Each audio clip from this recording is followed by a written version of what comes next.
참 예수님, 오늘은 8월 24일 화요일 성 바르톨로메오 사도 축일입니다. 독서와 복음 말씀 봉독하도록 하겠습니다. 성부와 성자와 성령의 이름으로 아멘. 제일 독서입니다. 요한 묵시록의 말씀입니다. 천사가 나에게 말하였습니다. 이리 오너라. 어린 양의 아내가 될 신부를 너에게 보여주겠다. 이어서 그 천사는 성령께 사로잡힌 나를 크고 높은 산 위로 데리고 가서는 하늘로부터 하느님에게서 내려오는 거룩한 도성 예루살렘을 보여주었습니다. 그 도성은 하느님의 영광으로 빛나고 있었습니다. 그 광채는 매우 값진 보석 같았고 수정처럼 맑은 벽옥 같았습니다. 그 도성에는 크고 높은 성벽과 12성문이 있었습니다. 12성문에는 12천사가 지키고 있는데 이스라엘 자손들의 12지파 이름이 하나씩 적혀 있었습니다. 동쪽의 성문이 셋, 북쪽의 성문이 셋, 남쪽의 성문이 셋, 서쪽의 성문이 셋 있었습니다. 그 도성의 성벽에는 12초석이 있는데 그 위에는 어린 양의 12사도 이름이 하나씩 적혀 있었습니다. 주님의 말씀입니다. 하느님, 감사합니다. 복음 말씀입니다. 요한이 전한 거룩한 복음입니다. 그때 필립보가 나타나엘을 만나 말하였다. 우리는 모세가 율법에 기록하고 예언자들도 기록한 분을 만났소. 나자렛 출신으로 요셉의 아들 예수라는 분이시오.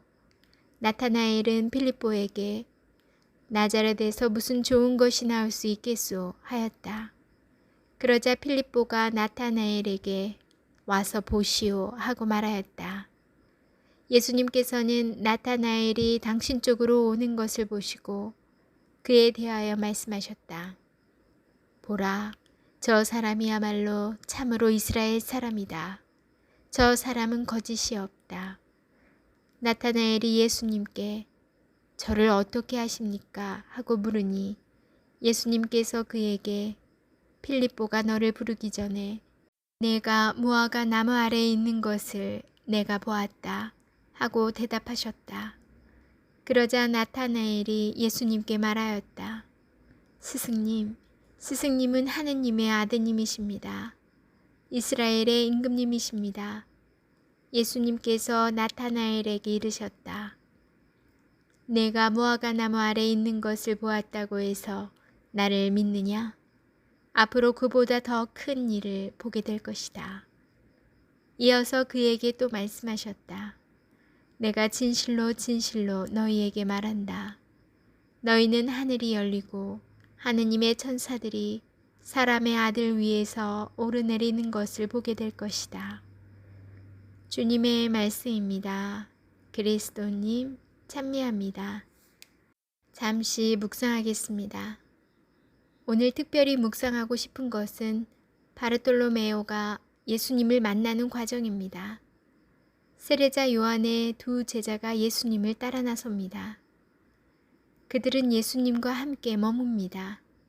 예수님의 말씀과 사랑 안에 머물렀던 안드레아는 베드로를 초대합니다. 이튿날 예수님께서는 필립보를 만나시자 나를 따라라 하고 부르십니다. 필립보는 곧바로 나타나엘을 찾아가 모세가 율법에 기록하고 예언자들이 기록한 분, 곧 구약 성경에 기록된 예언의 주인공인 메시아를 만났고 그 사람이 나자렛 출신 요셉의 아들 예수라고 알려줍니다. 그러자 작은 시골 마을 카나 출신인 나타나엘은 나자렛에서 무슨 좋은 것이 나올 수 있겠소? 하며 얕잡아 보고 의심합니다. 사실 나자렛은 정치적으로나 종교적으로 중요하지 않은 작은 시골 마을이었습니다. 그럼에도 나타나엘은 와서 보시오 라는 필립보의 초대에 응하고 예수님을 만나게 됩니다. 자기가 가진 편견, 생각의 틀을 버리고 나설 수 있는 힘은 어디에서 나왔을까요? 예수님께서 칭찬하신 것처럼 그는 기도하는 사람이었습니다. 그 증거로 바로 내가 무화과 나무 아래에 있는 것을 내가 보았다 하신 예수님의 말씀입니다. 당시 이스라엘의 집 구조는 방이 하나여서 사람들은 무화과 나무나 올리브 나무 아래에서 묵상하고 기도하였습니다. 그는 오로지 하느님을 찾고 그분을 섬기고자 날마다 기도하는 사람이었기에 자기 생각의 틀과 편견을 뛰어넘어 예수님을 만난 것입니다. 예수님의 말씀과 사랑 안에 머무름으로써 예수님과 인격적 관계를 맺게 된 것입니다. 우리가 예수님을 만나는데 방해가 되는 편견, 내 생각의 틀은 무엇일까요? 나의 기도는 그렇게 만들어진 나를 뛰어넘어 예수님을 만나는 기도인가요? 아멘. 성부와 성자와 성령의 이름으로 아멘. 오늘 신부님께서 우리가 예수님을 만나는데 방해가 되는 편견과 내 생각의 틀은 무엇일까? 이런 질문을 던져주셔서 잠시 생각을 해보았어요. 제 남편은 저 때문에 혼배 성사를 보기 위해서 세례를 받은 불교 집안의 사람이거든요. 그래도 세례를 받고 또 아이들이 신앙생활을 하고 또 이렇게 따라는 다녔으니까 들은 건 많으니까 좀 저 사람도 마음을 고쳐잡고 비록 자의이기보다는 어떻게 강압적으로 세례를 받긴 했지만 바뀌지 않을까 생각했어요. 그런데 아직도 이야기를 나누다 보면 안 바뀐 것 같아요.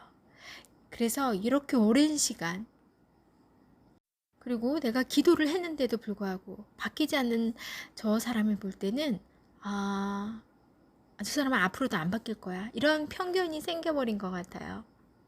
또 하나는 성당에서 봉사를 하면 그동안 해왔던 그런 경험으로 봐서 분명히 내가 또 어떤 권유에 의해서 봉사를 하게 되었을 때 그 공동체 안에서 또 다른 율법학자를 만나서 나 많이 힘들어질 거야.